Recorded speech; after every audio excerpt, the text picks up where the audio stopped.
Bueno, hoy vamos a trabajar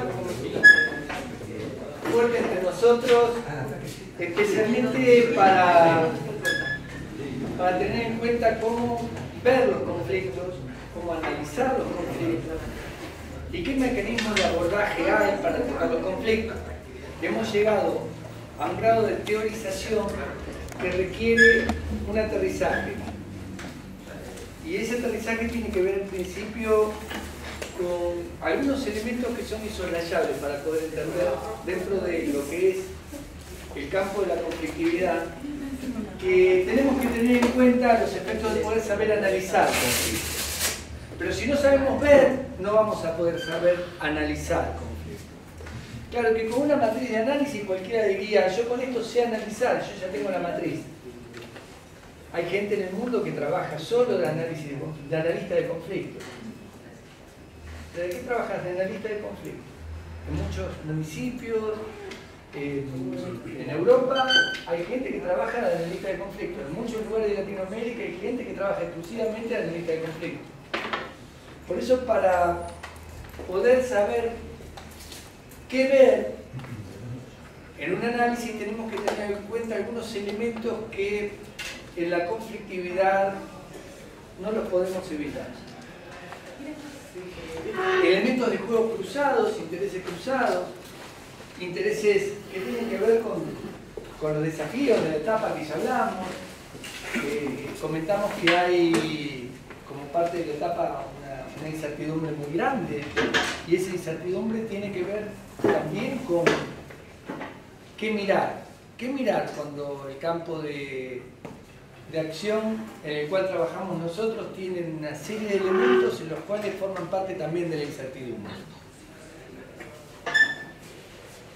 ¿Qué tenemos que tener en cuenta de lo político, lo social, lo cultural y de las dinámicas sociales y urbanas contemporáneas como para poder entender un poco más los conflictos? Bueno, los dos primeros encuentros tuvieron que ver con eso. Pero hoy vamos a especificar mucho más el juego de intereses cruzados que hay en la conflictividad social, y especialmente la conflictividad social compleja.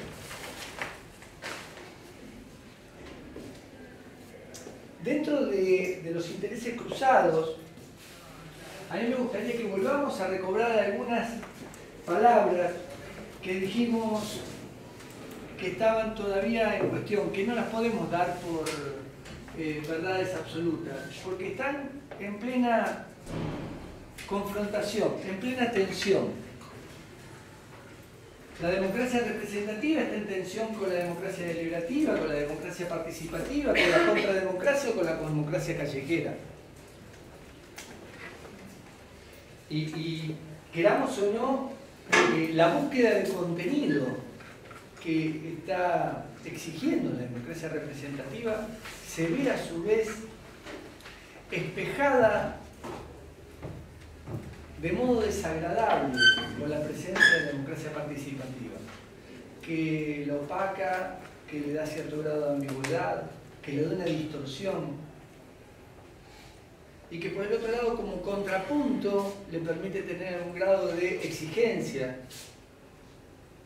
y como tal, esa exigencia le genera la posibilidad de reconfigurarse en mayor tipo de contenido. Si la democracia participativa no le estuviera dando oxígeno a la democracia representativa como tal se moriría por inanición, o por desconfianza, o por falta de legitimidad. ¿Qué quiere decir darle oxígeno? A ver, oxigenar, a mi modo de ver, dentro de lo que estoy hablando, quiere decir darle vida. Si no existiera la democracia participativa, la democracia representativa como tal, sin la gente participando, sin la gente exigiendo, sin la gente en las calles, sin la gente diciendo, sería simplemente una decisión exclusivamente de élites. Y la verdad que estuvo concebida como para poder tener una nueva fortuna dentro de lo que es el grado de vínculo relacional con la gente.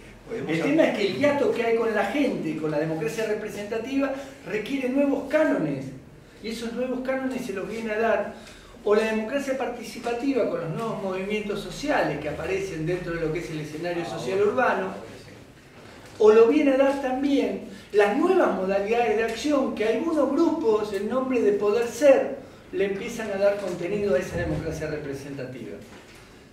Y ese ser que representa existencia, le da presencia y le da contenido a la democracia representativa. Sin ese contenido, esa presencia y esa situación del ser, no existiría una democracia representativa con algún vínculo directo con la gente. Y yo decía, se moriría por inanición, se moriría de contenido, se moriría por falta de contenido. Sí, la metáfora está bien. Inclusive dentro de la democracia deliberativa, dentro de esa deliberación, nacen nuevos líderes que después van a ser representantes y van a ser demócratas. O sea que Y es generador es también un modo de también de oxigenar ese tipo de vínculos local. relacionados con la gente. También tiene que ver con el rol de los partidos políticos en la etapa actual, la falta de la posibilidad que tienen los partidos políticos de ser un semillero de construcción de cuadros. Esto lo está viendo no solo América Latina, sino también Europa por lo general, que tienen muchísima vida los partidos todavía, pero al mismo tiempo se encuentran con que no tienen respuesta para el grado de exigencia que le está dando la democracia participativa. Se lo puede ver especialmente en los países en crisis. Con la gente en la calle por un lado y los políticos deliberando por el otro, y el grado de relación que tienen los medios de comunicación posicionando temas políticos y por otro lado mostrando la exigencia social.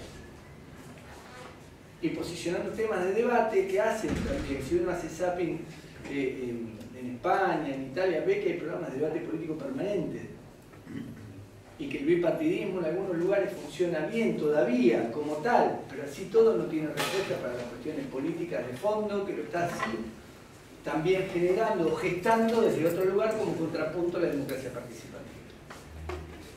¿Puedo Sí, decir algo? sí, claro, claro. Yo he hecho los últimos años unas cuantas cosas, en general presentando notas con propuestas a las cuales no se les prestaba atención. Entonces, cuando iba a consultar con los políticos de todos los partidos, sin excepción, decían, bueno, organizarte una protesta en la calle, hacer ruido, entonces en ese caso vamos a atender lo que decís. Sí, a eso vamos a ir. No es una barbaridad, pero es la forma No, de está bien, pero yo no te pido que lo caracterices como una barbaridad. Te pido que lo caracterices como un producto de época. Y que lo tengamos ahí, en una cajita, para cuando avancemos un poco más, lo podamos ver con mayor detenimiento lo que vos estás planteando. Porque no es menor la posibilidad del crecimiento político a partir de la acción. Dentro de lo que es la conflictividad, no es menor. No es para no tenerlo en cuenta, es para ponerlo arriba de la mesa. ¿Cómo se construye poder si no es con conflicto? Y yo lo pongo como un tema también a tener en cuenta. O sea, hay modos dentro de la democracia participativa, dentro de la existencia de los nuevos movimientos sociales y la protesta social, de construcción de poder, sin ganar la calle y sin generar conflicto. Por eso te pido que lo dejes ahí, en una cajita, y que lo sostengamos en el tiempo. Y en esto tiene que ver la discursividad, y en esto tiene que ver también el grado de identidad que se juega en la discursividad y lo simbólico que se juega en la discursividad. Y también el grado de vínculo que tiene esa discursividad en los medios de comunicación. Porque los actores sociales no se posicionan de por sí para hablarse solamente entre ellos, sino que ese vínculo relacional que tiene el actor social lo tiene también con los medios de comunicación, con los efectos de ser mediatizado por los medios para impactar dentro de lo que es la lógica de la opinión pública. Ahora, opinión pública que hoy se discute si la opinión pública también es mercado. Y esto lo pongo como un elemento también de análisis para poder sostenerlo. O sea, ya vamos a avanzar y llegamos a la opinión pública como una categoría, y cuando nos detengamos también en la opinión pública vamos a ver si la opinión pública la consideramos parte de lo que es el espacio público o como parte también de lo que es el espacio privado. Como una concepción de lo que es la opinión pública dentro de lo que es la lógica del espacio privado. Bueno, ¿cómo juegan los nuevos derechos, los derechos de cuarta generación en todo esto? Y cómo el derecho a la ciudad va tomando y va recobrando fuerza a los efectos de poder entender. ¿Contrademocracia qué sería? Es un término de Rosambalión que habla de los cánones que le impone a la democracia el nuevo vínculo de la democracia participativa. Sí. Digamos, dentro del material, una entrevista de Rosambalión sobre el libro Contrademocracia. Sí. Y bueno, por mail pudimos mandar más que la entrevista, pero hay que visto. Ya lo tienen. Pero la entrevista misma es bastante explicada. Bien. Por un parque nacional cambió todo. Y claro, pero ser dirigente no es lo mismo que ser presidente de la Federación de Cocaleros. O sea, no podés compatibilizar ambos roles al mismo tiempo porque tenés diferentes tipos de intereses cruzados, diferentes tipos de carga en tu mochila, que no es la misma carga que traes en la mochila cuando sos simplemente un militante. Entonces, yo pediría que lo tengamos como elemento de análisis. O sea que independientemente de las personas, el militante actuaría a favor, por ejemplo, en el caso este, de la tierra como... Es más fácil. Pachamama. Yo lo que digo que es más fácil. Y el dirigente Yo lo que siempre digo, no, siempre no. los ideales. Yo no hablo de las contraindicaciones, ni hablo de las contradicciones naturales que puede tener una cosa con la otra. Digo, simplemente que no estoy de acuerdo con esa frase que dije anteriormente del militante con el dirigente, pero creo que sí voy a agregar un elemento que es mío. Es más fácil. Es más fácil. A ver, el Chacho renunció, los demás se quedaron pegados. Es más fácil criticar y estar del lado del que critica que estar del lado del que tiene que hacer las cosas. Lo podemos tener como elemento de análisis, ¿sí? Y seguimos. Gracias. Dentro de lo que es el espacio nacional, local, regional, vemos que el tema de territorio como geometría variable está presente, vemos que el tema de Estado está presente, vemos que siempre la globalización va a estar presente. Antes dijimos que las ciudades tienen la necesidad de desplegarse a partir de lo que los nuevos movimientos sociales, económicos, políticos van generando en la globalización. Y los medios de comunicación y los movimientos sociales también se hacen presentes en esto que tiene que ver con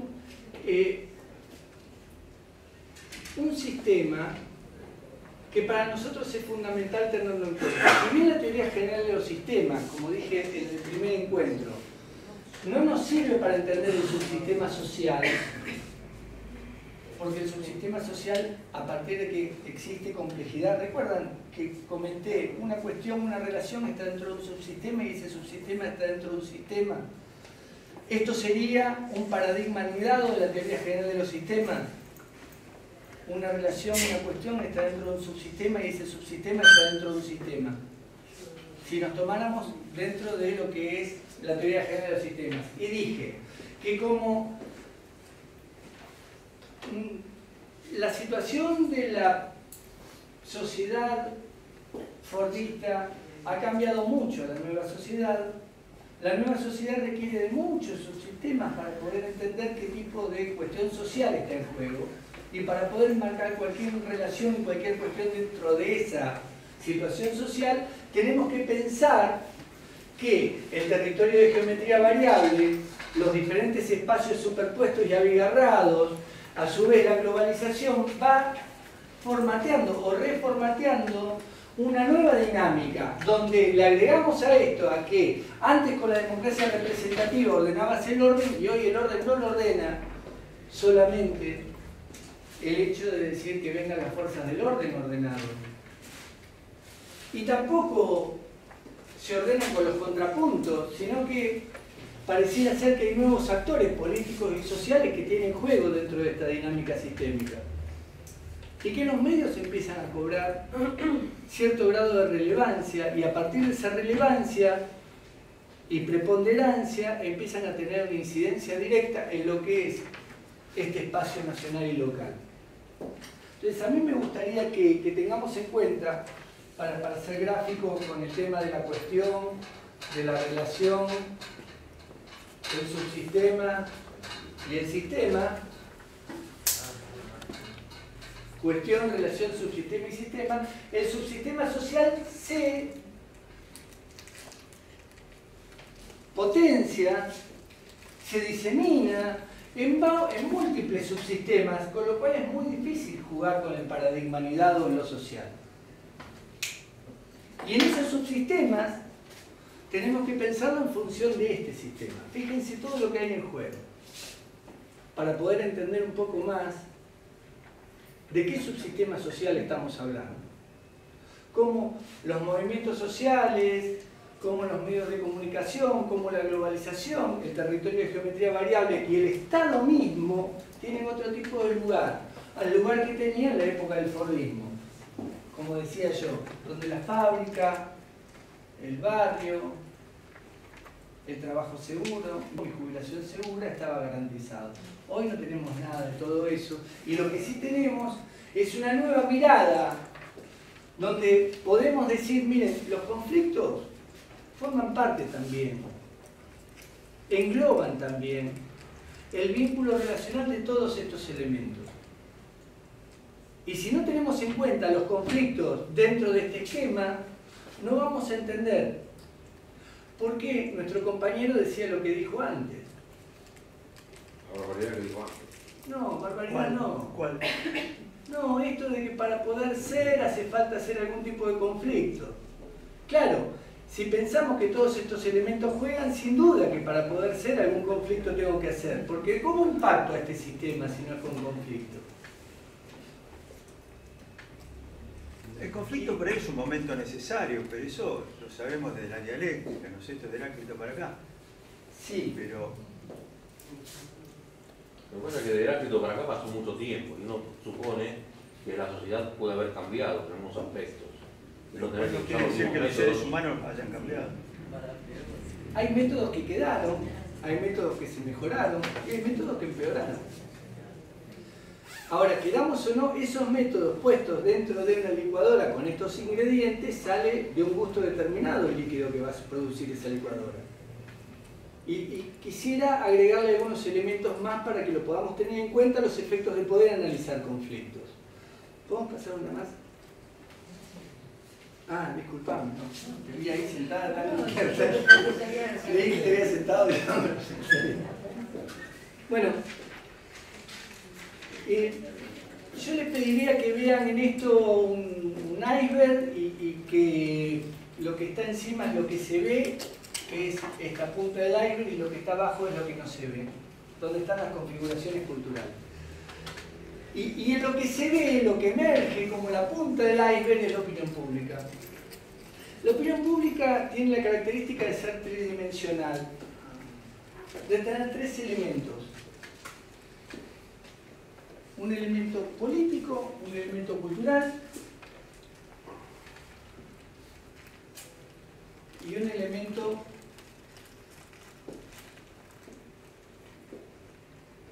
colectivo. El elemento cultural puede ser individual. Ahora, ¿cómo pienso el hecho de la existencia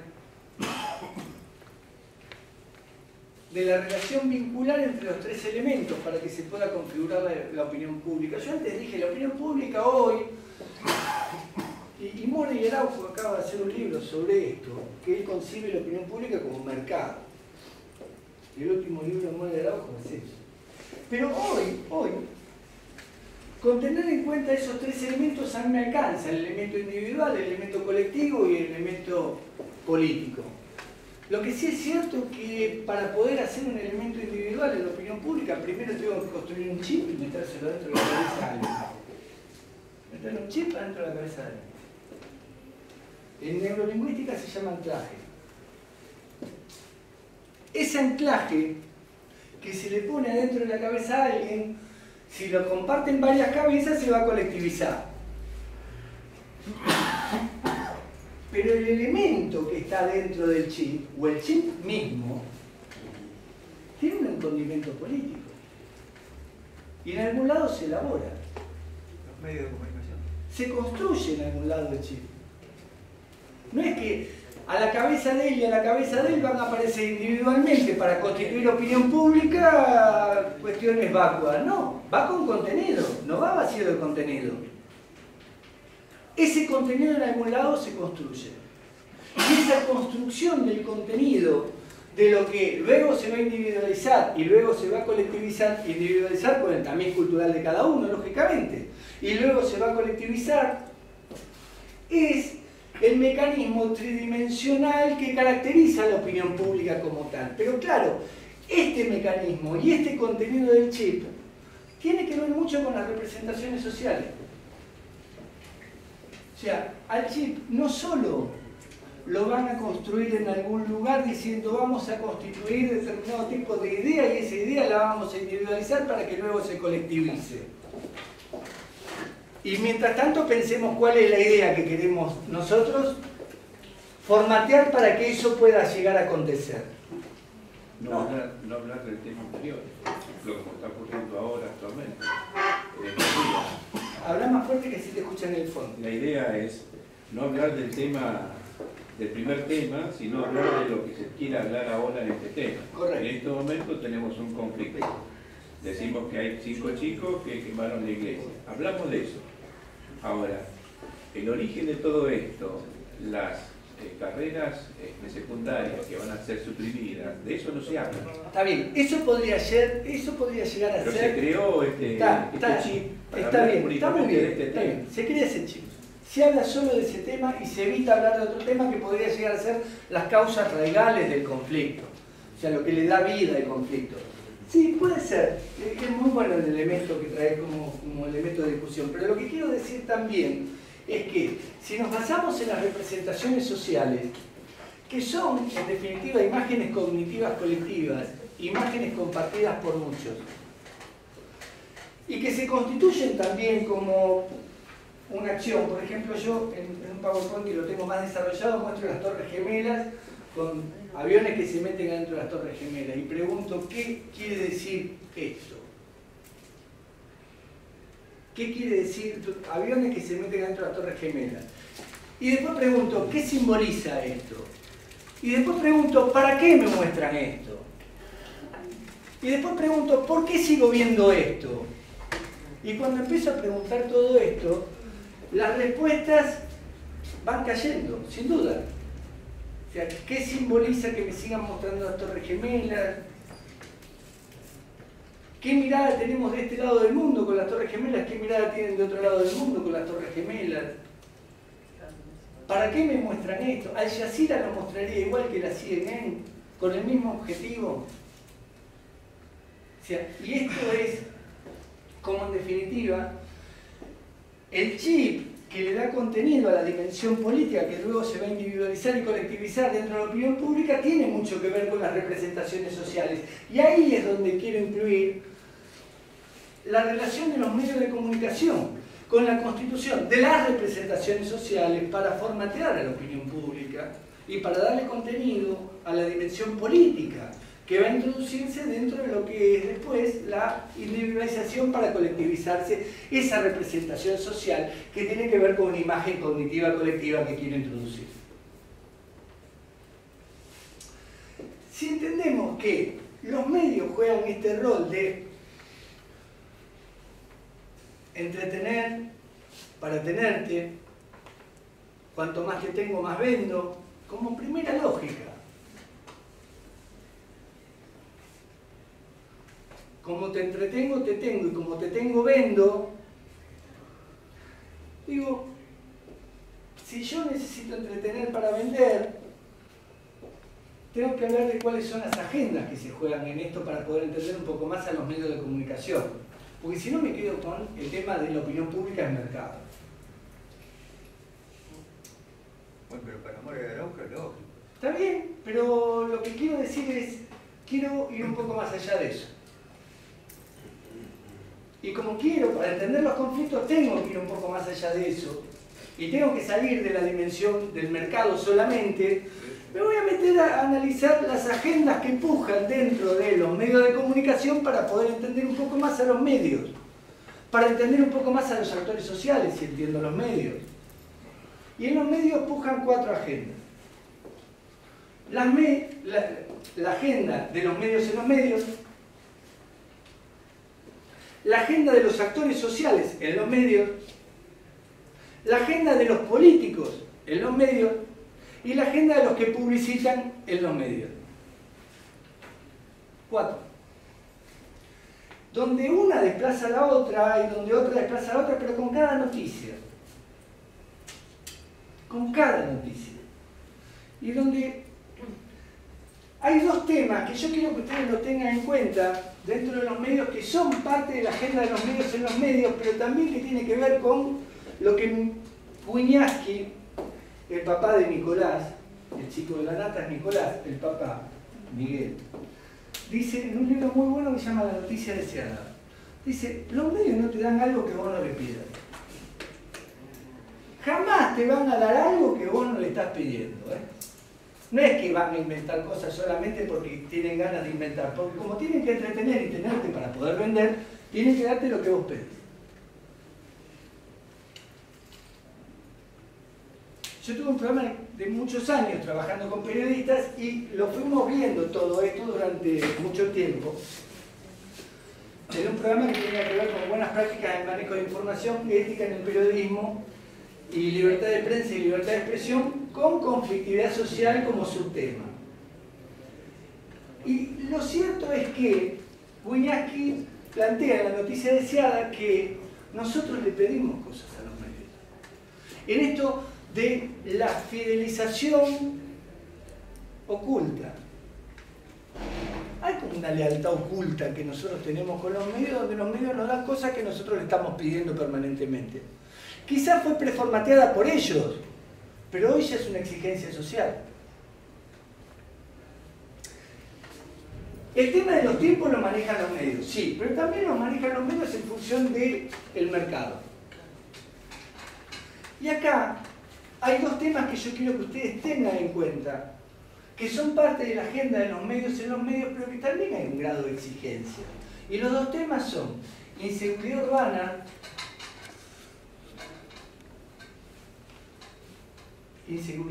urbana y conflictividad social. Pongan un noticiero, cualquiera sea el canal, público, semipúblico o privado, privadísimo, por la lógica de la disputa del poder que hay entre público, semipúblico y privado. Por ejemplo, Crónica TV es muy popular porque mete mucha sangre y mucha carne. ¿Sí? Pero el tema no pasa solo por ahí, ¿eh?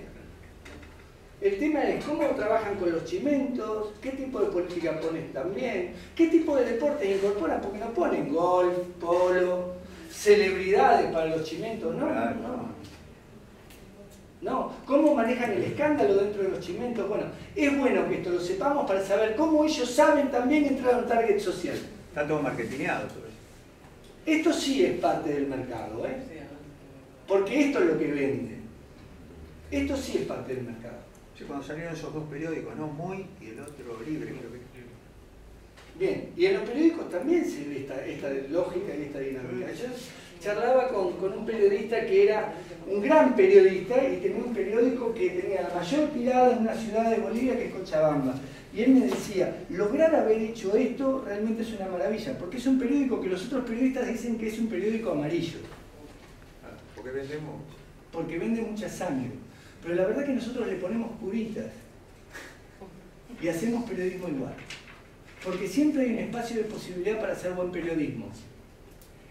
Hoy estaba charlando con una amiga el tema Longobardi en Radio 10 y Longobardi pasa a Radio Mitre y de Radio Mitre el chiche se va a Radio 10. Y ahora el que gana es Longobardi con Mitre. Nosotros pensábamos, no sé cómo lo ve usted, que es porque Longobardi me dio un poquito y el otro cachito de Mitre y ahí se juntaron los 2. pero quizás muy elementales. La verdad que no sé. No sé, habría que analizarlo un poco más profundamente. Claro, hay que verlo bien desde el marketing. Habría que analizarlo más profundamente. Hay muchas variables, muchos elementos que juegan en esto. Lo que sí, por ejemplo, Radio 10 es muy escuchada, pero el tema de inseguridad urbana ellos no lo van a negociar nunca. Cambie de dueño, cambie de quien cambie, es un tema que, como saben que es muy requerido por la gente, ese tema no se negocia como formato del sistema. Bueno, quiero pasar a esto para que entendamos conflictos, porque si no nos vamos. Pero no nos vayamos, volvamos a esto, porque tiene que ver esto. Yo dije que hay 4 agendas. La agenda de los actores políticos, que para poder salir tienen que poner dinero y al mismo tiempo producir el hecho noticiable. Está la agenda de los medios en los medios, que los medios definen cuál es el tema y con esto ya están posicionando el tema. Está la agenda de los actores sociales en los medios, que cada vez los medios le piden mayor voltaje para poder desplazar a las otras agendas. Y esto es bueno tenerlo en cuenta, porque si no, no entendemos por qué los actores sociales incorporan violencia a su hecho en la acción colectiva. Y está la agenda de los que publicitan, porque a través de la publicidad pueden anestesiar determinado tipo de minorías para que no emerjan. Y dentro de las configuraciones culturales vemos que existen mayorías y minorías.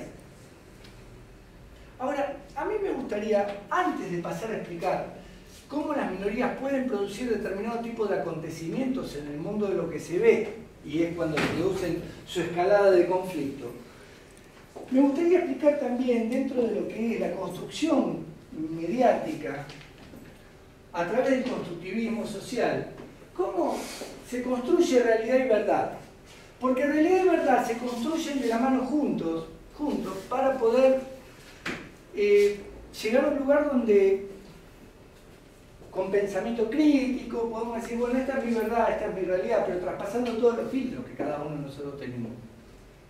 Traspasando el filtro de las creencias, el recorte idiomático, traspasando los valores, los sistemas de valores, que no todos tenemos los mismos, pero todos tenemos todos y los vamos jerarquizando para cada circunstancia en especial. Vamos dándole una prioridad a un valor por encima de otro para cada circunstancia en especial, porque tenemos un orden jerárquico de valores para la toma de decisión ética. Entonces, ¿cómo podemos, nuestras historias, nuestra socialización primaria, todo esa cuestión que tiene que ver con escalón tras escalón tras escalón para llegar arriba de todo y decir esta es mi realidad, que en definitiva es mi verdad, después de haber podido construir esa verdad y esa realidad? Ahora, con los medios nos pasa algo distinto. Con los medios nos sentamos cómodamente y empezamos a mirar algo que proyectan ahí y decimos, ¿viste lo que dijeron en la televisión? O sea que aceptamos que el otro construya la realidad. Pero no solo aceptamos que construya la realidad, sino que le damos cierto grado de verosimilitud a la construcción de la realidad del otro. Así como el proceso es nuestro, individual, subjetivo, particular, y llegamos arriba de todo y decimos, esta es nuestra verdad, esta es nuestra realidad, llegué a pensar esto y esto es lo que yo tengo como producto mío, aceptamos que el producto me lo construya el otro y terminamos dándole un grado de verosimilitud a esa construcción, que no deja de ser una construcción social también, simbólica y política, con contenido que entra en la dimensión individual, pero con contenido político. Y no hace falta solo entonces que sea la agenda de los medios en los medios para que me construyan el tema, sino que depende mucho del receptor, cómo se legitima el emisor. Así como nosotros cuando hablamos de preguntas y respuestas decimos que el nuevo paradigma de la comunicación no es más el receptor y el emisor, porque es una coordinación de acciones, entonces yo tengo que emitir para que vos receptes y me devuelvas, porque si no, no hay comunicación. Y esa coordinación de acciones, como le gusta decir a Humberto Maturana, tiene que ver también con este grado de vínculo relacional que está entre nosotros y los medios. Y claro, no es solo con los televidentes, es con los radioescuchas y con los lectores también. Y los internautas. Y ahora vamos a pasar al otro sistema, porque el otro sistema es promotor de revoluciones, gestador de... que existe. Pero ahora estamos con los medios grandes, con los medios que formatean también este tipo de posicionamiento de temáticas. Claro que para posicionar las temáticas se posicionan acá arriba e impactan acá arriba en la opinión pública. Pero bueno, ¿qué hacen las mayorías, las minorías? Las minorías son los que emergen de una masa amorfa, inacible, gelatinosa como las mayorías. Son los grupos que se organizaron y pudieron emerger. Y como tales pueden producir impactos. ¿Pero dónde? ¿En este campo que es donde se organizaron? No, en el mundo de lo que se ve. Arriba. Cuando producen algún acontecimiento, en el mundo de lo que se ve. Y para producir acontecimientos en el mundo de lo que se ve, necesitan de los medios. Porque si no tienen los medios no hay acontecimiento. Y los medios necesitan de ellos, porque si no tienen a ellos no tienen que vender. Porque es una de las cosas que más se compra el conflicto social. Entonces hay un juego de convivencia y convivencia de necesidades recíprocas en las cuales se retroalimenta uno del otro, y esa retroalimentación la tenemos que tener en cuenta para cualquier tipo de análisis de conflicto.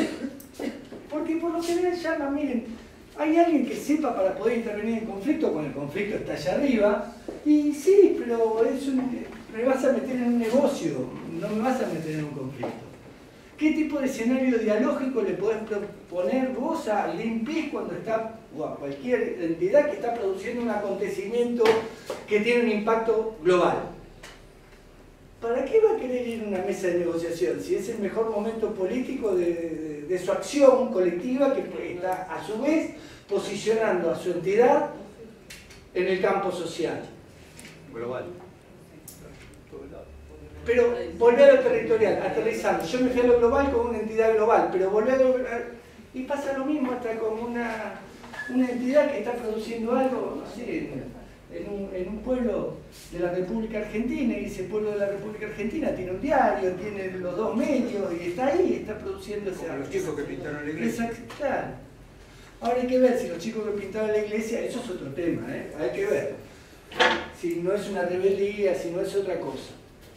Hay que ver qué juega dentro de lo que es la pintada de la iglesia. Para ver si eso es solo un conflicto o es una chiquilina, hay que ver qué juega. Dale. Ayer, justamente en uno de los medios, el periodista dice, a raíz de la cuestión de los chicos, casi como exponiéndolo negativamente, dice, bueno, porque además estos chicos en realidad están protestando por algo y toman una escuela por cambiar, o sea, o por un posible cambio de un plan de estudios que a ellos no los involucra. Que es cierto, digo, lo académico definitivamente Buenos Aires tiene otro régimen. Bueno, por suerte hay una persona que estaba en la mesa que supuestamente iba a ponerse del lado de, pongamos el orden, que ella misma reacciona y le dice, bueno, pero entonces es como si el tema de la pobreza, si no me toca a mí, tampoco me preocupo. ¿No? O sea, bueno, ¿qué quiere decir? ¿No? Porque este gesto de los chicos, más allá de cómo lo manejan, de todos modos tienen 16 años, más allá de todo esto es, bueno, justamente estos pibes que de alguna manera, equivocados o no, tienen una idea de una preocupación colectiva, más allá de que ellos no les afecta, porque efectivamente es otro plan, pero además van a la mejor escuela del país. Digo, bueno, uno puede decir, es una cosa buena que presentan los chicos de una preocupación, al margen del episodio, ¿no? Bueno, digo, el periodista queda sorprendido, ¿no? O sea, ni él mismo se da cuenta. Yo creo que esto es como una especie de caja en la cual se va armando una cosa que ni él mismo se da cuenta de lo que está diciendo, ni se le hubiera ocurrido pensarlo desde ese lugar. Bueno, la idea, creo que lo que estamos trabajando con todo esto es, una vez tenés, o sea, que uno vio todos estos elementos, la sensación es cómo yo me corro cada vez que me encuentro frente a una noticia, frente a un hecho, frente a un relato, frente a lo que sea, ¿no? ¿Cómo puedo correrme? No que de un lado está lo bueno, de otro lado está lo malo, sino estamos todos mezclados y desde ahí empezar a ver un poco lo que decía vos, decir, bueno, al margen del episodio, ver qué pasó antes, qué se fue construyendo, cómo se va construyendo esto, y terminó, digo, lo de los chicos sin ninguna duda, digo, hay que verlo como un acto digamos, de rebelarse contra algo que efectivamente les hace mal. Y uno podría preguntarse antes de pensar en si los van a expulsar o no los van a expulsar. Esto no es hallarse justificado, disfrutando de esto es ella. simplemente tratar de No, analizar. digo, pero si me quedo con eso, además no puedo Claro. afrontar ni abordar ningún problema. Y decir, bueno, a ver, ¿qué es lo que están diciendo? Ayer en todo lo que yo escuché, no escuché a nadie que se pregunte por qué lo hicieron. ¿No? ¿Qué pasa? ¿Qué les pasa a estos chicos? ¿Por qué hicieron esto que hicieron?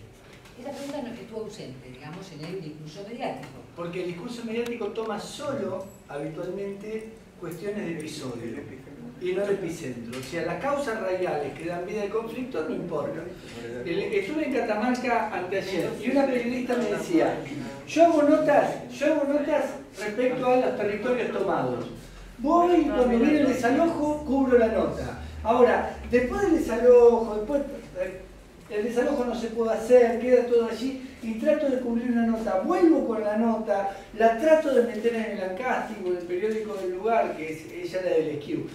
Lo trato y viene el jefe de redacción y me dice, mira, chiquitito y ahí abajo, así que recortala toda porque no es noticia. O sea, hay cosas que tienen que ver con cuestiones de epicentro que no son noticias. El episodio solo es noticia. Y esto es para tenerlo en cuenta. O sea, la noticiabilidad genera la posibilidad de entretener y vender.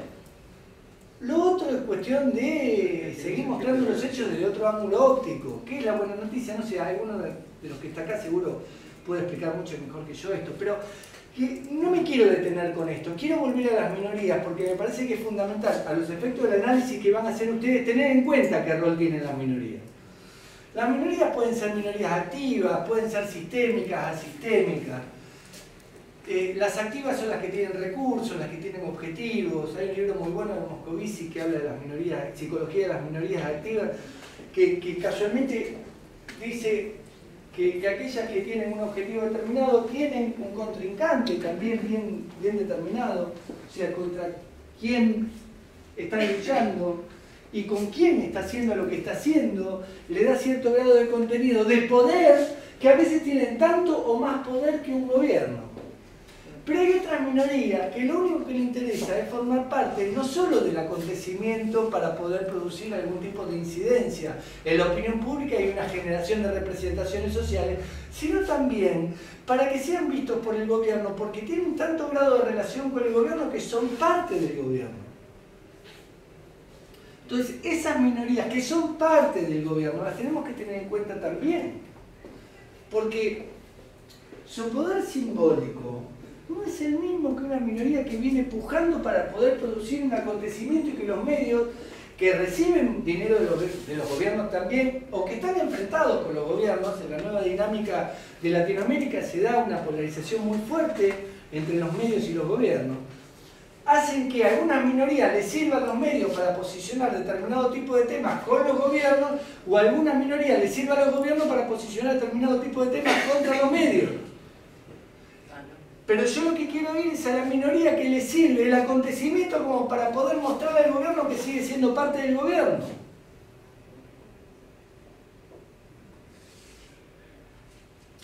Hay libros muy interesantes que hablan de los movimientos sociales en el poder. ¿Qué es estar en el poder? ¿Es en consonancia con el poder político estatal? ¿O es el poder que puede acumular el movimiento social a partir de la construcción social? Y es una discusión que está abierta, especialmente en esta etapa. Quiero agregar algo más, que trae Laclau cuando habla de determinado tipo de particularidades o de redes de equivalencia en cuanto a la demanda. Ernesto Laclau dice que tenemos actores sociales que muchas veces generan un grado de particularidad tan grande respecto a lo que puede llegar a ser una demanda que pueda llegar a trascender de ese particularismo del reclamo. Él lo llama red de equivalencia esto, red equivalencial. Sistemas de equivalencia. Esta parte, la que puede conjugar con otras minorías, con otros actores. Entonces, ¿qué plantea? Que si el particularismo es muy grande respecto a otras que pueden llegar a tener o más situaciones para poder generar la universalización de la demanda con otras demandas, o algunas que verdaderamente tienen muy poquito particularismo y muy robusta la capacidad para poder generar una demanda enmarcada en una demanda mucho más grande que la demanda propia.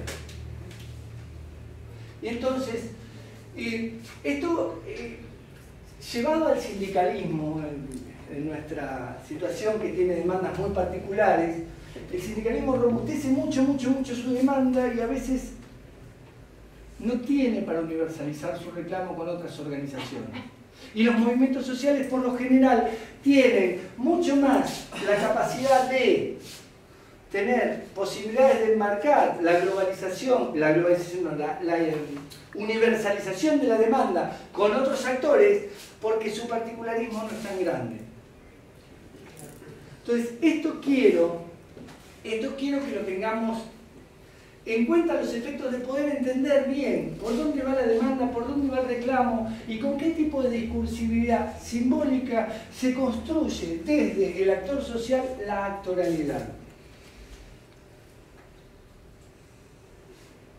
Porque ahora ustedes van a hacer análisis del conflicto y acá ven la relación de equivalencia, que la CLO dice, miren, no hay nada mejor que leerlo a partir de una frontera donde esté el excluido.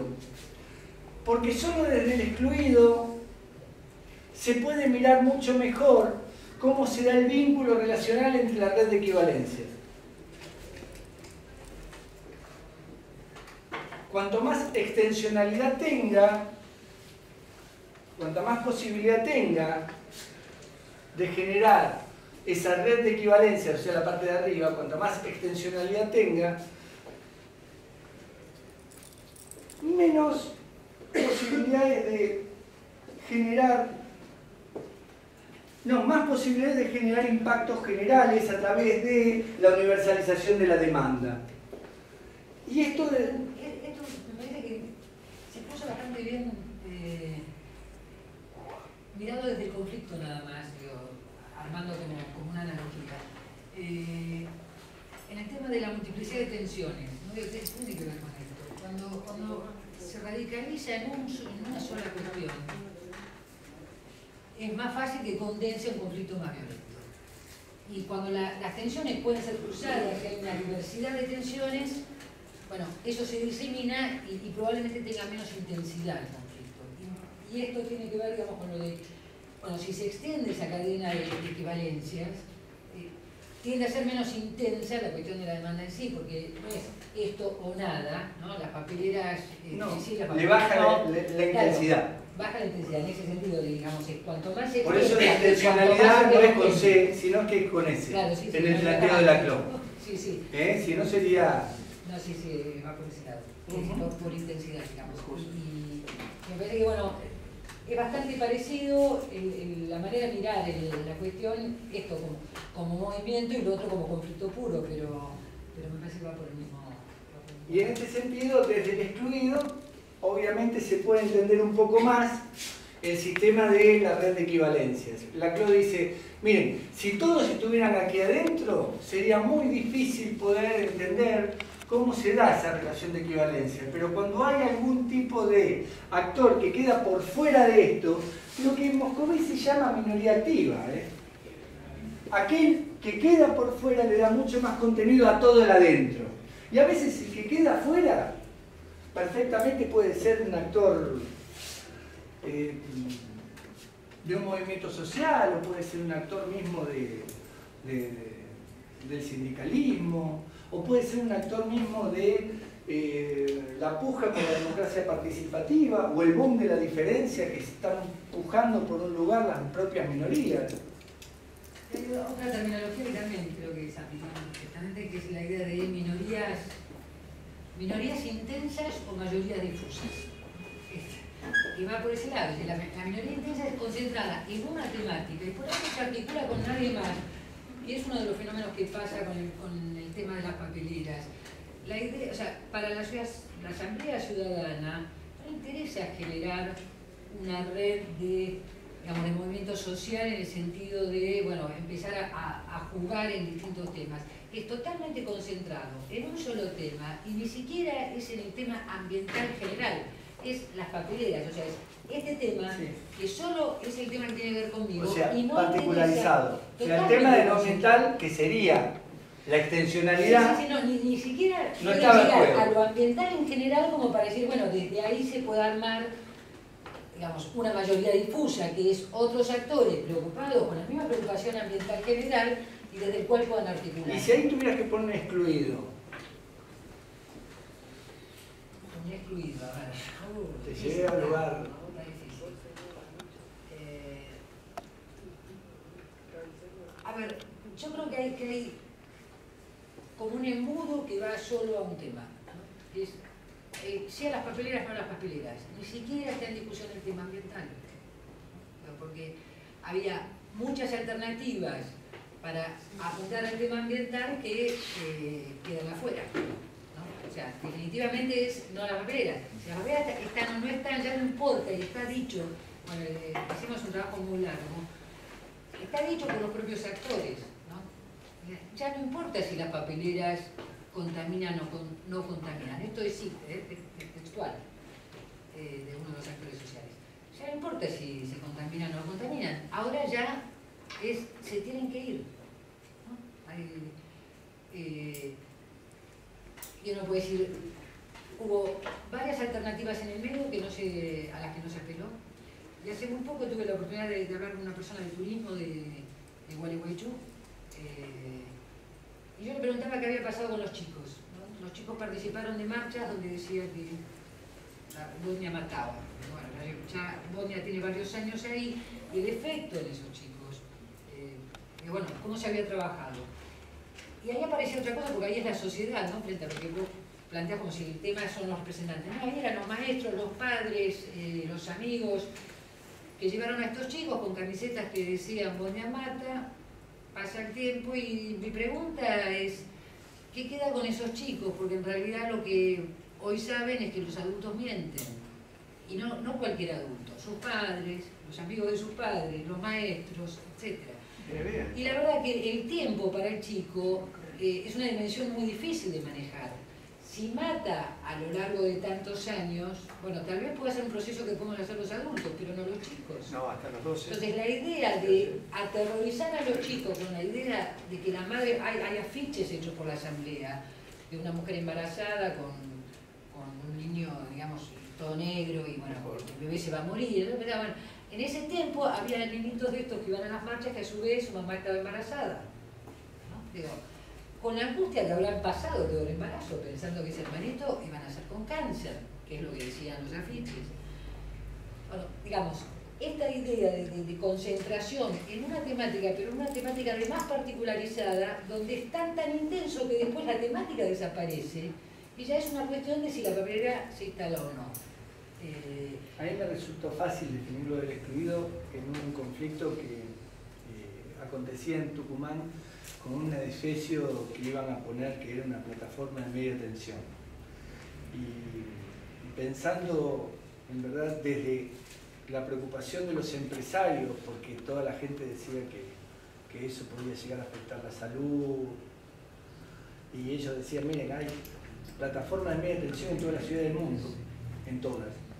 Sí, pero no importa. Ahora el movimiento ambiental es tan fuerte que ya por más que haya en todos los lugares del mundo, incluso en Córdoba y Maipú tenemos una y todo lo demás, la realidad es que hoy en día cualquier tipo de cuestión que no tenga absolutamente todas las garantías ambientales te pone del otro lado de la frontera.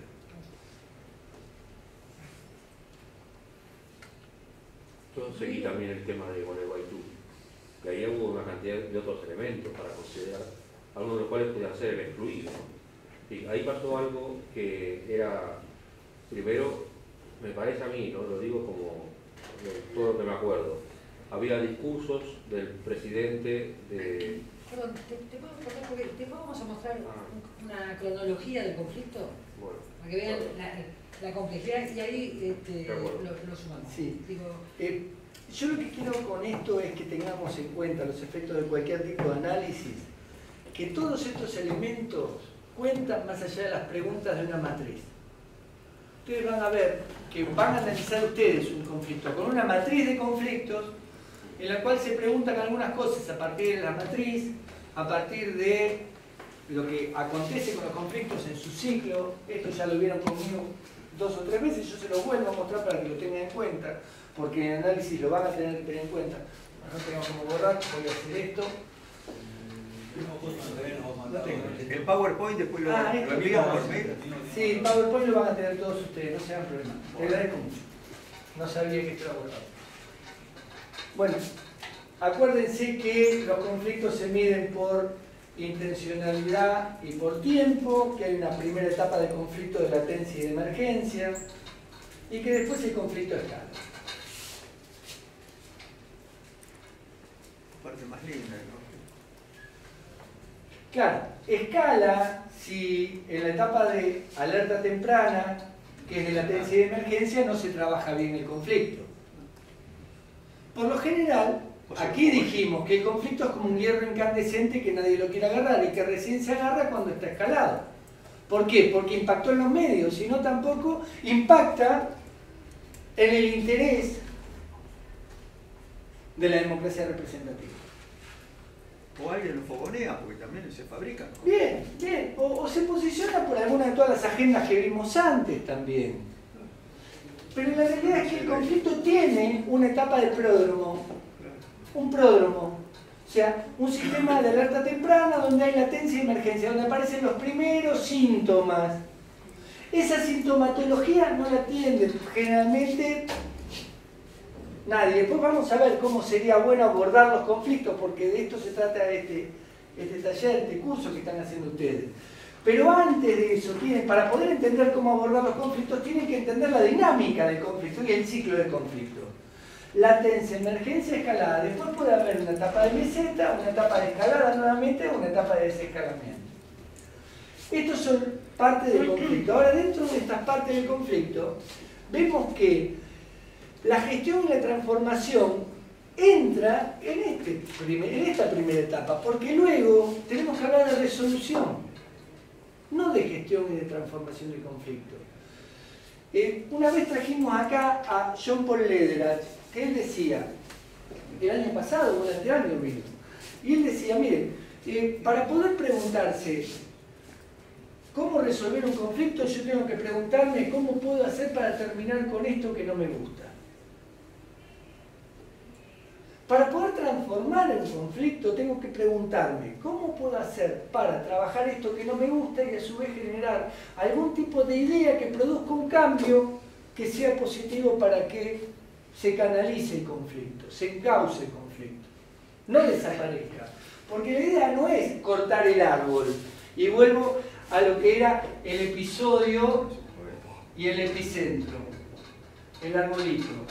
La idea no es cortar el árbol, la idea es meter la mano en la tierra y trabajar lo que está acá abajo, que tiene que ver con el contexto relacional, con la identidad, con la cultura. Porque si no corto la tierra y corté el árbol, claro, el conflicto va a desescalar porque se resuelve, posiblemente. Se puede resolver con violencia institucional o sin violencia institucional, no hay problema, pero corté el árbol. Ahora, si no toqué la raíz y está intacta, el conflicto va a emerger de vuelta. Entonces, transformar no transforme nada.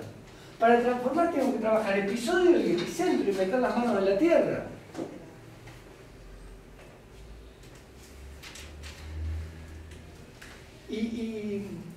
Y me parece interesante, nosotros tuvimos la oportunidad de hacer una investigación sobre el conflicto de las papeleras, que nos llevó todo un año, el trabajo de investigación.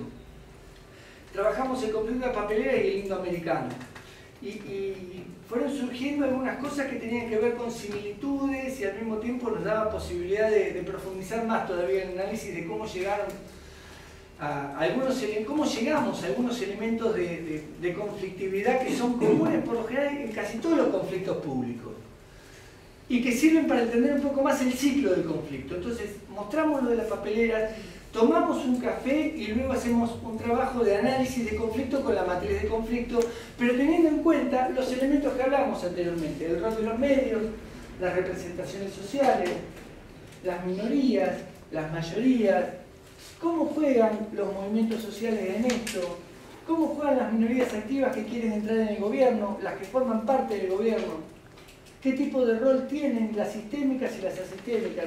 Las sistémicas son aquellas que producen, yo no lo comenté, se los comento ahora, son las que producen lo políticamente esperado, y las asistémicas son las que van por la otra vía, por las que producen acontecimientos que no son políticamente esperados, que no son previsibles. Vemos lo de la papelera, pasamos a un café, lo vemos muy por arriba para que vean cuántas dimensiones de análisis hay, más allá de la matriz que van a ver ustedes. Lo que voy a mostrar porque la verdad que es un tipo de cuadro gráfico que hacemos siempre, que tiene que ver con una cierta cronología y donde tratamos de ver cómo entran actores, salen actores, ¿no? Y este caso era tan complejo que la verdad que era como imposible hacer el gráfico, ¿no? Y por eso lo queremos mostrar. Y nada más ver la flecha que va por arriba, en donde está señalado, o sea, esto es así, la flecha de arriba señala el momento, una manera de nombrar o cuantificar el momento del conflicto, abajo están los años, en blanco aparecen los hechos o los episodios, digamos, luego en gris aparecen algunas lecturas sobre los episodios, no sé si se distingue, pero en el otro hay grises, y todos estos son actores, ¿no? Que van apareciendo, no aparecen, o sea, no es que durante todo el conflicto están los mismos actores, aparecen unos, desaparecen otros. Esta sería realmente como una etapa donde yo diría que es la alerta temprana y que efectivamente nadie lo vio.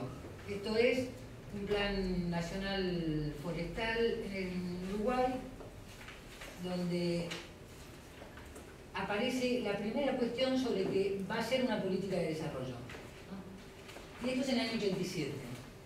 Digo eso porque la verdad es que la Argentina tiene embajador, tiene agregado, no sé, comercial, no sé cómo se llama, pero digo, debe tener autoridades en Uruguay que pueden haber detectado que hay un problema, porque la verdad es que, digamos, una alternativa de dónde se van a instalar plantas papeleras necesariamente podría ser el Uruguay. Así que la verdad que la alerta temprana estuvo y nadie lo vio, y muchos años después con la autorización de las papeleras aparece el problema, cuando en realidad llevan 10 años o más, donde ya los eucaliptos ya crecieron, donde todo ese emprendimiento uruguayo ya está absolutamente, está en la etapa donde empiezan a recoger los frutos, que es, se instala la planta de celulosa y se venden todos los árboles.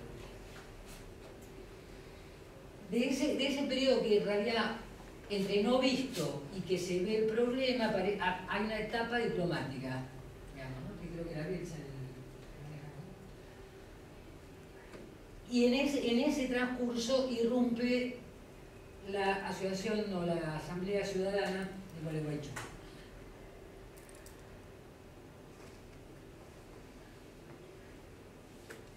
Empezó como una cosa casi vecinal, digamos, otra cuestión que uno podría decir también desde el lado de Uruguay no se percibió dentro de lo que podía ser una alerta temprana de un eventual conflicto, es que Gualeguaychú realmente tenía todo un desarrollo de una política orientada a lo ambiental que más allá de los logros, porque tienen mucha industria sobre el río Gualeguaychú que desemboca en el Uruguay, o sea que en definitiva tampoco tienen mucho control ambiental, pero sí había un plan estratégico para la ciudad, que pocas ciudades tenían en esa altura, y una vocación ambiental en desarrollo, o por lo menos como norte. Entonces tampoco y podríamos decir, una trayectoria en participación bastante importante. Nosotros el trabajo lo hicimos leyendo por un lado todo el trabajo de Palermo, Revolati, etcétera, que son un grupo de autores que trabajan el tema, y por otro lado una tesis de maestría, una persona que eran, las dos posiciones diríamos que eran bastante distintas.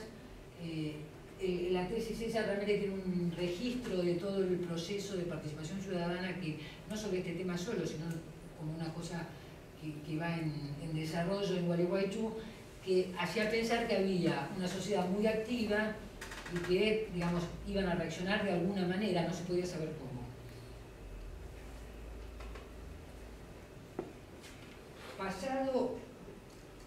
Pasado el momento ambiental, que es el de la asamblea propiamente dicha, cuando esto irrumpe en los medios, cuando empieza a gestarse también desde la política una situación coyuntural, podríamos decir, que tiene que ver con un nuevo gobierno en la Argentina que también necesita dominar territorialmente, digo, bueno, Kirchner había asumido con el 22%, entonces digamos, también esta idea de ampliar una base territorial implicaba que iba a jugar de alguna manera. Y en esto arranca desde el intendente de Gualeguaychú, que efectivamente desde el inicio está con la asamblea, el gobernador provincial, que ve una oportunidad de jugar y acercarse a Gualeguaychú, que son de signo político contrario, y de Kirchner. Y en este momento es donde aparece ya no es un conflicto ambiental, sino que es un conflicto geopolítico, ¿no? Y esto también nos habla... ¿Y esto sería más extensionalidad, que sea geopolítico y no ambiental? No necesariamente, porque en realidad no hay una cadena de equivalencias en el sentido de temáticas que van a aparecer, sino que cambia de escala de gestión y que en realidad a lo que vemos es, por lo menos en este campo de gestión de conflictos, siempre se clasifican los conflictos, son conflictos familiares, en la escuela, comunitarios, ¿no?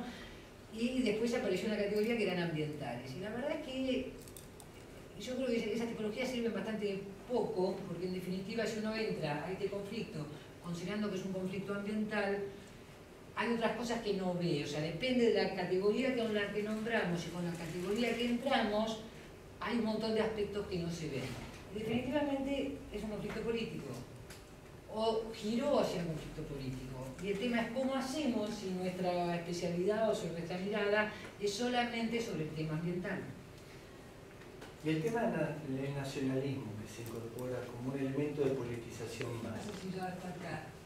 Bueno, hay un momento que es donde el gobierno nacional toma esto y donde aparece, nosotros nos habían consultado gente justo antes de ese momento para ver si se podía pensar alguna persona que trabajaba articulada con el Banco Mundial. La verdad que era muy difícil pensar algún tipo de proceso con la escala que había, pero bueno, en ese mismo momento es donde el presidente Kirchner dice esto es una causa nacional. Hay una cosa que señala en el libro de Palermo que me parece que es muy buena, que es la idea del discurso catastrófico, ¿no? Se impone el discurso catastrófico. Y esto se replica en los medios y lo toma el gobierno, como que es esto que decía antes de, bueno, las papeleras matan, no las papeleras, etc.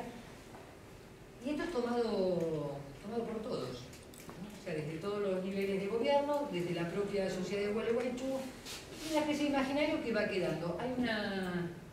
Hay varias cuestiones que sí querría plantearlas.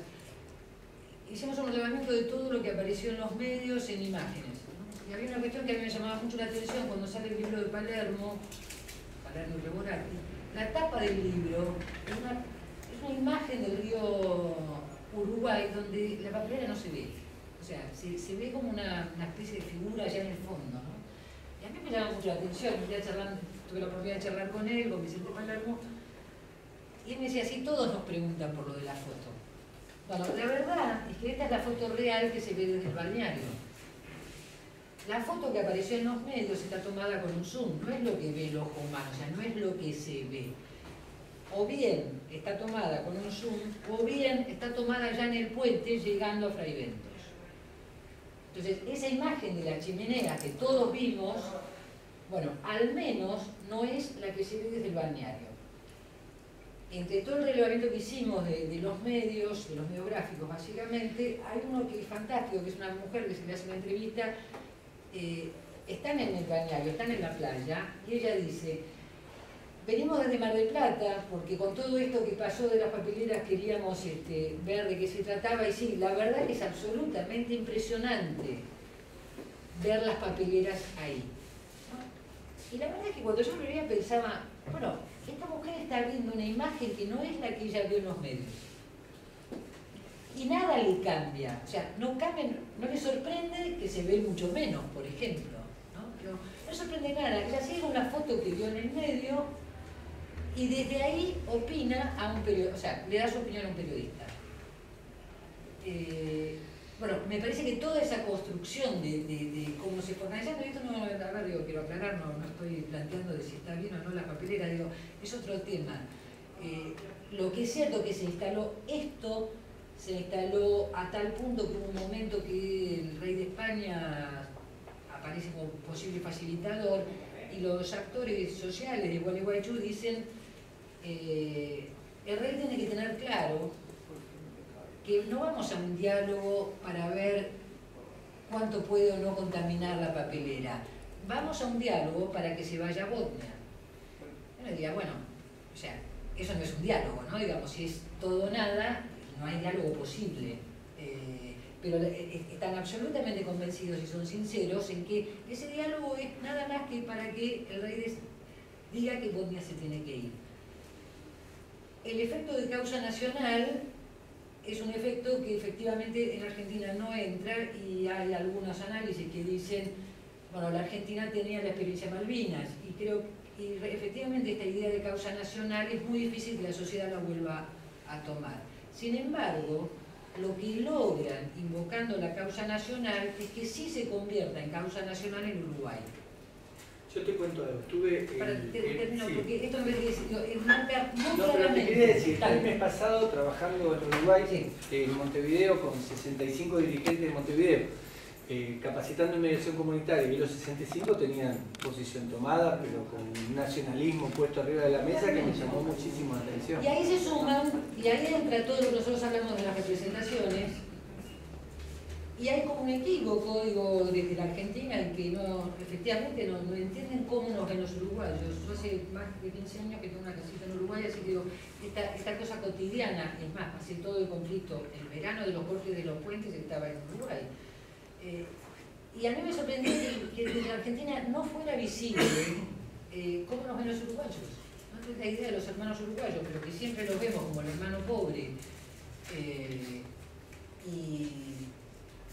Y desde el Uruguay, viéndonos como una especie de soberbia argentina que todo el tiempo está despreciándolos, más allá de la verdad o no, o quien tenga razón, esa es la representación que está instalada. Y uno trabaja, o sea, la gente actúa no por lo que es, sino por lo que cree que es la realidad. Y esto opera, y opera mucho más drásticamente que la realidad o la dinámica misma de lo que va pasando. Bueno, se llega a un fin del conflicto diplomático, se establece un conflicto de suma cero, que es todo o nada, y donde hay una figura muy linda que dice Palermo, que es el ganador absoluto o perdedor innegable, ¿no? O sea, no hay nada más que o salir humillado para ambas partes, ¿no? O, bueno, festejar, pero sobre la base de haberlo destruido al otro. Bueno, en el medio hay nuevos intentos,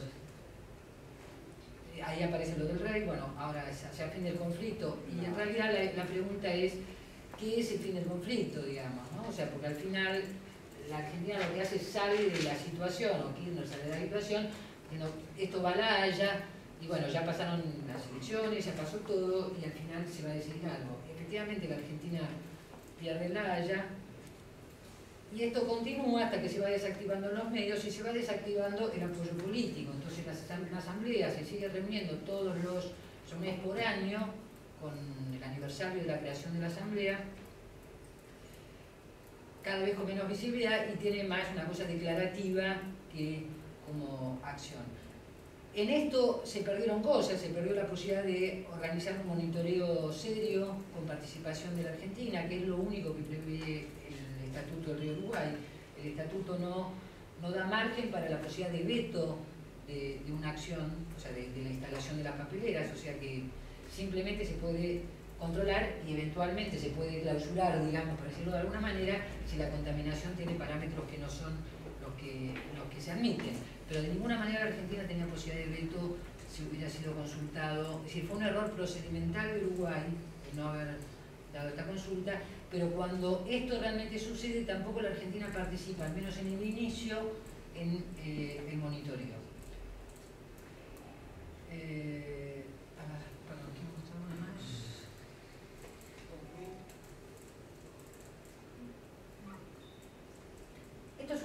Esto muestra bastante bien la representación situación que tiene Uruguay. Esto es por otro tema, ¿no? Pero sale más o menos al mismo tiempo que ahora se reactivó el tema de la cordillera, porque hay un pedido de la ex Bosnia de ampliación de la producción, y frente a eso se vuelve a activar el problema. Esto es cuando Cristina de Kirchner va a Uruguay con la inauguración, no me acuerdo de qué, y esto es un diario uruguayo. No, es el diario más importante de Uruguay. Y la representación, nos guste o no, pesa más que la realidad. Que cuál es la realidad no está en cuenta, no está tenido en cuenta. ¿Cuál es la representación? Por eso cuando ustedes analicen conflictos, no dejen de ver representaciones sociales. Ya van a ver en un próximo encuentro cómo el trabajar con representaciones sociales te da la posibilidad de darle algún tipo de causa al conflicto. Y si vos te olvidás de las representaciones sociales y trabajás sobre lo que es real para tu mirada, que parte de tus supuestos, de tu hipótesis, y planteás acciones a partir de allí, lo único que vas a hacer es tener el conflicto con una mirada más y nada más. Y de última te pones vos en el excluido de esa red de equivalencias que existe. Hay un poco de hipocresía también, porque trata de cuidar eso, pero dentro de acá mismo no se cuida el medio ambiente. Se crea pulmones, no se termina de limpiar el riachuelo, no se termina de hacer nada. Se focaliza en las pasteras que están lejos. Y acá Bueno, pero puede ser un producto simbólico también que representa otro tipo de cosas. O sea, encontrar un epifenómeno de acción colectiva, de aglutinamiento de otros, de enmarcamiento, de universalización de reclamos, y a su vez hacérselo carne de la democracia representativa en el reclamo, posicionarse por encima de los actores sociales haciéndose carne del reclamo, puede poner a la política en una situación también de cambio de agenda, de búsqueda de algún tipo de causa nacional que aglutine. Hay que ver todas las variables que juegan al momento de caracterizar un conflicto como apropiado para poder hacerse carne desde la lógica del poder. Hay que ver, porque cuando vos administrás el poder, yo dije, ser dirigente implica también tener en cuenta estas variables, y algunas te convienen y otras no. Y algunas te convienen y otras no. Y después, claro, es fácil hacer leña con el árbol caído. Y decir, miren, me fue muy mal con esto. Hay gente que hace política y construye poder a partir de la polarización. Hay gente que hace política a partir del diálogo. Hay estilos de acción política. No quiere decir que sea bueno ni malo, sino lo tenemos que tener en cuenta nosotros como una mirada de análisis, en ver qué tipo de estilo está en juego aquí y cuáles son los motivos que verdaderamente dan causa a ese tipo de estilo que se posiciona de este modo. Yo no podría decir simplemente y quedarme conforme con un análisis pretendido objetivo que sale desde mi subjetividad. ¿Sí? Hay muchas variables, porque esto es multifactorial, tiene que ver también con diversas acciones políticas que se entrecruzan, y al mismo tiempo tiene que ver con el tiempo. Porque si nosotros no ponemos esto en variable del tiempo, no vemos cuántas cosas acontecen aquí que llevan el conflicto y el posicionamiento en lugar de relaciones y lógicas que posicionan el conflicto naturalmente en otro lado. O sea, no es lineal. Yo no puedo decir, mira, como yo arranqué para acá, voy a terminar acá. Yo por ahí arranco para acá con el objetivo de llegar aquí, pero acontecen tantas cosas dentro de esto, aparecen tantas fuerzas que van moldeando el conflicto hacia otro lugar, que el conflicto puede terminar acá. Y con un posicionamiento activo por parte de la lógica del poder político estatal jugando un rol dentro del conflicto que tenía como idea llevar el conflicto acá, pero me lo lleva acá también. El nombre de las conveniencias políticas. Y quizás después decir, bueno, pero esto no era lo que te convenía, sí, pero es lo que pude hacer. Es lo que al calor de la situación pude hacer. Y lo ves muchas veces. Yo participé de un conflicto de Oaxaca con estudiantes, de un gobernante que le pedía la cabeza, que era del PRI, Ulises Ruiz. Bueno, y cuando vos veías la acción política de la política allí, vos decías, es una barbaridad que la política institucional acompañe esta dinámica de no escuchar al actor social. Y sin embargo, ellos veían que era debilidad escuchar al actor social y seguían para adelante con lo que hacían. Y después terminaron en lo que puede llegar a ser una lectura política de eso, y ellos dicen, a nosotros nos fue bárbaro con esto. Dicen, bueno, te fue bárbaro, no escuchaste nunca actor social, tú militarizaste toda la ciudad, mandaron 30.000 efectivos nacionales a la ciudad, invadieron Oaxaca con fuerzas teóricamente regulares, cuando en verdad son irregulares, de regulares no tienen nada, que son las fuerzas del orden. ¿Y qué pasó? Militarizaste todo. Sí, y vos crees que te fue bien. Y claro, después podés hablar vos de cuál es la cultura política que a vos te gusta, cuál es el contenido de la democracia que a vos te gusta, pero no viene el caso. Viene el caso de la lectura política que se hace desde la lógica del poder, de cómo se construye el poder, o cómo se sostiene el poder.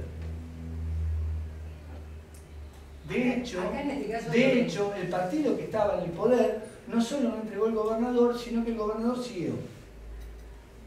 Cuando en verdad todas las fuerzas estudiantiles y los movimientos que estaban alrededor de ese conflicto, lo único que pedían era la cabeza del gobernador. Pero es la lógica del PRI hace mucho. Sí. Desgraciadamente. Sí.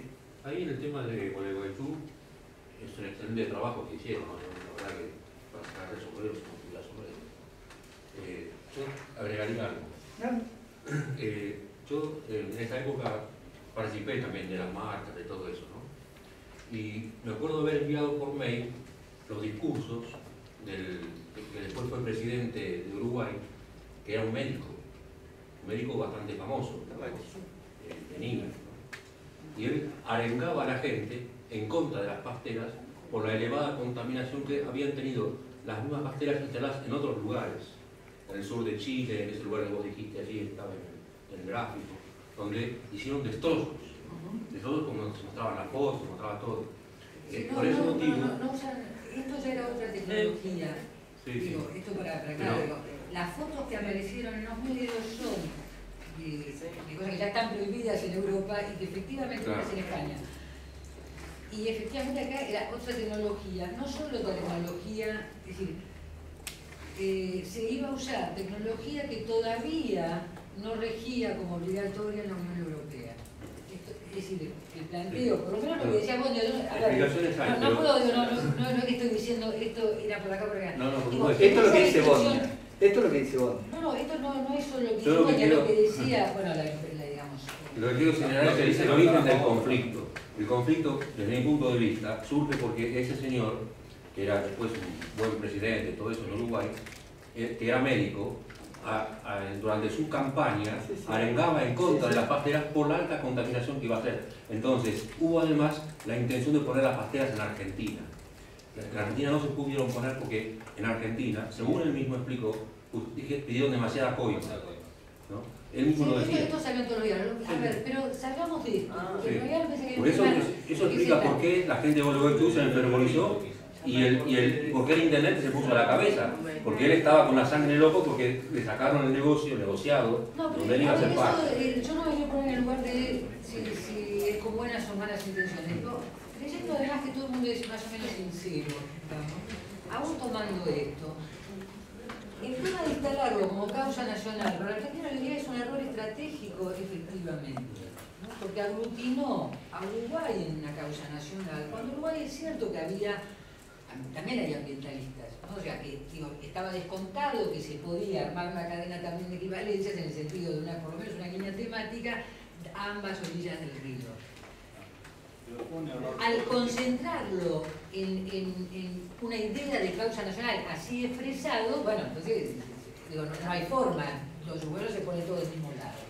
Con una historia además y una consideración de lo que es la ciudadanía muy distinta. Sí, pero la lectura de la conveniencia política no pasa exclusivamente por si después de la conclusión vos decís, mira, esto fue un error político, lo escuché por ahí, eso fue un error político.